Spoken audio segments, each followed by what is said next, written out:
नमस्कार. Kitchen house रेसिपीमध्ये तुम्हा सर्वांचं खूप खूप स्वागत आहे. तर इथे आपण कढी कशी बनवतात एकदम साध्या आणि सोप्या पद्धतीमध्ये. तर पाहूया ते कसं बनवतात.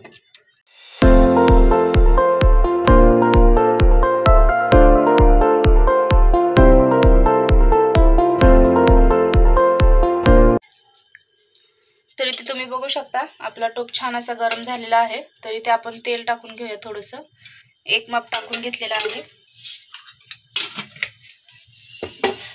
तर इथे आपण कढी बनवत आहे एकदम साध्या आणि सोप्या पद्धतीमध्ये. तर तेलही आपलं छान असं तापलेलं आहे. आपण इथे जिरे टाकून घेऊया थोडेसे.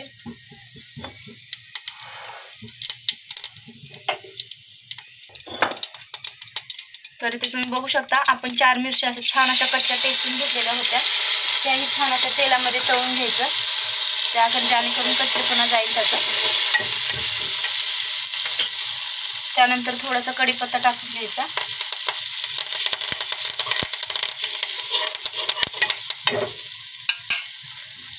थोडीशी हळद टाकून घ्यायची. चवीनुसार मीठ टाकायचं आहे. इथे आपण थोडीशी कोथिंबीर टाकून घेत आहे.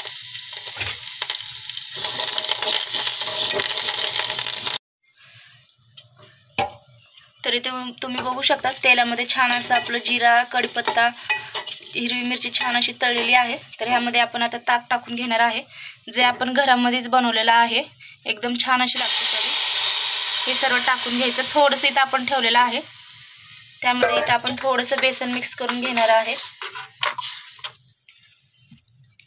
ज्यामुळे आपली कढी छान अशी घट्टपणा येतो कढीला. तर इथे आपण 2 चमचे ह्यामध्ये टाकून घेऊया. हे छान असं मिक्स करून घ्यायचं.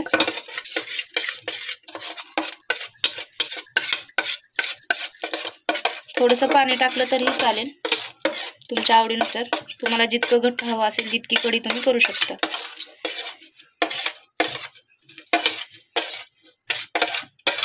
तर छान असं आता आपलं हे मिक्स करून झालेलं आहे. हे आपण आता सोडून घेऊया कढीमध्ये, जेणेकरून छान अशी आपली कढी घट्ट होईल. आणि हे छान असं मिक्स करत राहायचं आहे आपल्याला. आता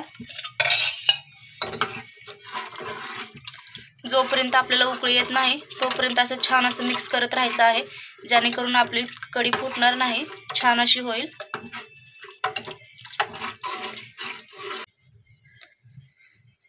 तर इथे तुम्ही बघू शकता छान अशी आपल्या कढीला उकळी आलेली आहे. छान अशी कढी एकदम असं खाण्यासाठी तयार झालेली आहे. तुम्हाला जर ही रेसिपी आवडली असेल तर नक्कीच लाईक, शेअर आणि सबस्क्राईब करायला विसरू नका.